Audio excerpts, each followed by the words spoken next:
Hello guys, welcome back to my channel. இன்னைக்கு இந்த வீடியோவில் நாம் பார்க்க போகிறது சமீபத்தில் தெலுங்கில் வெளியான ஒரு ஆக்ஷன் கமர்ஷியல் படம் தான் பீமா. ஸோ இந்த படம் இப்போ தமிழ் டப்பிங்கில் கூட அவைலபிளாக இருக்குது டிஸ்னி ப்ளஸ் ஹாட் ஸ்டாரில்.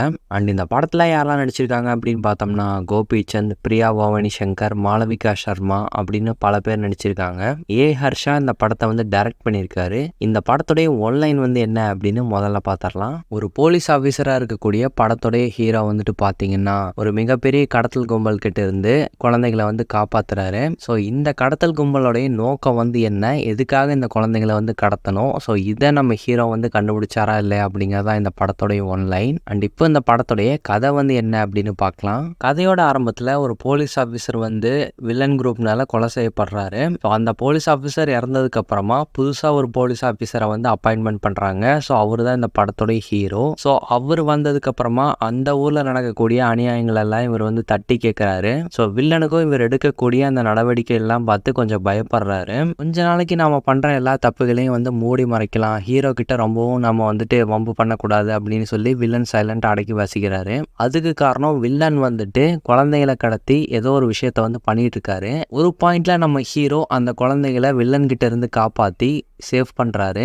ஸோ இதுக்கப்புறம் வில்லன் வந்துட்டு எதுக்காக இந்த சில குழந்தைகளை வந்து கடத்தணும், இதை வந்துட்டு போலீஸ் ஆஃபீஸராக இருக்கக்கூடிய ஹீரோ வந்துட்டு கண்டுபிடிச்சாரா இல்லையா, அண்டு நம்ம ஹீரோவோடைய பாஸ்ட் லைஃப்லேயே சில சம்பவங்கள்லாம் வந்து நடந்திருக்கு. ஸோ அதெல்லாம் வந்து என்னென்ன அப்படிங்கிறது தான் இந்த பீமா படத்தோடைய கதை அப்படின்னு சொல்லலாம். ஸோ இந்த படத்தில் நடித்தவங்களுடைய பர்ஃபார்மன்ஸ் எல்லாம் வந்து எப்படி இருக்குது அப்படின்னு சொல்லி பார்க்கும்போது ஆக்டர் கோபிச்சந்த் வந்து அவருக்கு கொடுக்கப்பட்ட அந்த ஒரு ரோலை வந்து நீட்டாகவே பண்ணியிருக்காரு. அதாவது ஒரு ரோல் கிடையாது, அண்ணன் தம்பி அப்படின்னு 2 டிஃப்ரெண்ட் ரோல் வந்து ப்ளே பண்ணியிருப்பாரு. பீமா அப்படிங்கிற ஒரு கேரக்டரில் வந்துட்டு ரொம்பவே துருத்துருன்னு இருக்கக்கூடிய ஒரு ஜாலியான போலீஸ் ஆஃபீஸராக நடிச்சிருப்பாரு.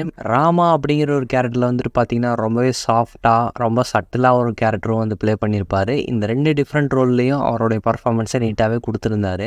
இவர் போக படத்தில் 2 ஹீரோயின்ஸ் வந்திருக்காங்க, மாளவிகா சர்மா அப்புறம் பிரியா பவானி சங்கர். ஸோ இவங்களுக்கு படத்தில் பெரிய அளவில் நடிக்கிறதுக்கான ஸ்கோப் வந்து இல்லை அப்படின்னாலும் வரக்கூடிய இடங்களில் அவங்களுடைய பர்ஃபார்மன்ஸ் நல்லாவே இருந்தது. வெண்ணிலா கிஷோருடைய காமெடி சீக்வன்ஸ் அங்கங்கே லைட்டாக ஒர்க் அவுட் ஆயிருக்கு. ஸோ இந்த படத்தில் ஒரு காமெடியனாக மட்டும் இல்லாமல் இந்த கதையை கனெக்ட் பண்ணுறது இந்த வெண்ணிலா கிஷோர் கேரக்டர் மூலமாக தான். ஸோ அவருடைய ரோல் நீட்டாகவே இருந்தது. இவங்களுக்கு அப்புறமா படத்தில் வில்லனாக வரக்கூடிய நாசர் சார் ஆகட்டும், மற்ற சில சப்போர்ட்டிங் கேரக்டர்ஸ் ஆகட்டும், எல்லாருமே நீட்டான பர்ஃபார்மன்ஸ் வந்து கொடுத்துருந்தாங்க. ஸோ இந்த படத்தில் ஹைலைட் பண்ணி சொல்லணும் அப்படின்னு சொல்லிட்டு பார்த்தீங்கன்னா கோபிச்சந்த் அவர்களுடைய அந்த ஆக்ஷன் சீக்வன்ஸ் ஆகட்டும், ஸ்க்ரீன் பர்சன்ஸ் ஆகட்டும், இதெல்லாமே படத்தில் நல்லாவே ஒர்க் அவுட் ஆயிருந்தது.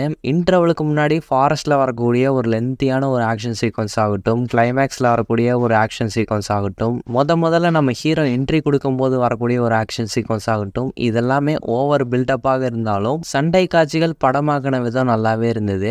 ஸோ இந்த படத்தில் வரக்கூடிய சாங்ஸ் எதுவுமே வந்து பெரிய அளவில் இல்லை அப்படின்னாலும் தமிழ் டப்பிங்கில் சாங்ஸ் வந்து ஓரளவுக்கு ஆவரேஜாக பண்ணியிருக்காங்க, நீட்டாகவே இருந்தது. முதல் 15 நிமிஷம் வரைக்கும் நம்ம ஹீரோவோட என்ட்ரியே இந்த படத்தில் வந்து இருக்காது. ஸோ என்னடா இது இவ்வளோ நேரம் ஆகுது ஹீரோ வரது அப்படின்னு நம்ம யோசிச்சுட்டு இருக்கும்போது தான் அது வந்து ஒரு முக்கியமான இடத்துல வந்து பிளேஸ் பண்ணியிருப்பாங்க. ரெகுலரான ஒரு கமர்ஷியல் சினிமா மாதிரி தான் இந்த படத்தோடைய திரைக்கதையும் வந்து அமைச்சிருப்பாங்க. பட் இதுக்குள்ள சில பல ட்விஸ்ட் அண்ட் டர்ன்ஸ் எல்லாம் வந்து வச்சு முடிஞ்ச வரைக்கும் கொஞ்சம் சுவாரஸ்யமாகவே சொல்லியிருக்காங்க அப்படின்னே சொல்லலாம். ஸோ இந்த படத்தில் இதெல்லாமே பாசிட்டிவ் அப்படின்னாலும் நெகட்டிவும் வந்து இருக்க தான் செய்யுது. ஸோ ரெகுலராக நம்ம பார்த்து பழக்கப்பட்ட கமர்ஷியல் சினிமாவில் ஹீரோ என்ட்ரிக்குன்னு ஒரு சாங்கு, ஹீரோ என்ட்ரிக்குன்னு ஒரு ஆக்ஷன் சீக்வன்ஸு, இந்த மாதிரி தான் இந்த படத்தை வந்து ஆரம்பிக்கிறாங்க. ஸோ இந்த படத்துடைய ஃபர்ஸ்ட் ஹாஃபை பொறுத்த வரைக்கும் நிறைய படங்களில் பார்த்து பழக்கப்பட்ட ஒரு காட்சிகள் மாதிரி தான் வந்து இருக்கும். ஹீரோவோடைய லவ் சீக்வன்ஸ் ஆகட்டும், படத்தில் வரக்கூடிய நிறைய எமோஷனல் காட்சிகளே வந்து பார்த்தீங்கன்னா ஆல்ரெடி பார்த்து பழக்கப்பட்ட மாதிரி தான் வந்து இருக்கும். ஸோ எதுவுமே வந்து புதுசு கிடையாது அப்படின்னு வச்சுக்கலாம். செகண்ட் ஹாஃபுக்கு மேலே படத்துடைய அந்த திரைக்கதையை வந்து இன்ட்ரெஸ்டிங்காகவே கொண்டு போயிருந்தாங்க. ஏன்னா படத்தில் 2 கோபிச்சந்த் வந்து இருப்பாங்க.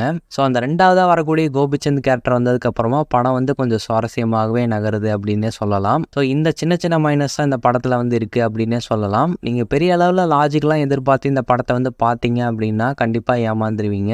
ஸோ ஜஸ்ட் ஒரு கமர்ஷியல் படமாக இந்த படத்தை வந்து பார்த்தீங்கன்னா கண்டிப்பாக என்ஜாய் பண்ணலாம். ஸோ ஃப்ரீ டைம் கிடைச்சா இந்த படத்தை வந்து ட்ரை பண்ணி பாருங்கள். இந்த ஒரு ரிவ்யூ உங்களுக்கு பிடிச்சிருந்தா லைக் பண்ணுங்கள், ஷேர் பண்ணுங்கள், கமெண்ட் பண்ணுங்கள், இந்த சேனலுக்கு சப்ஸ்கிரைப் பண்ணுங்கள். தேங்க்யூ.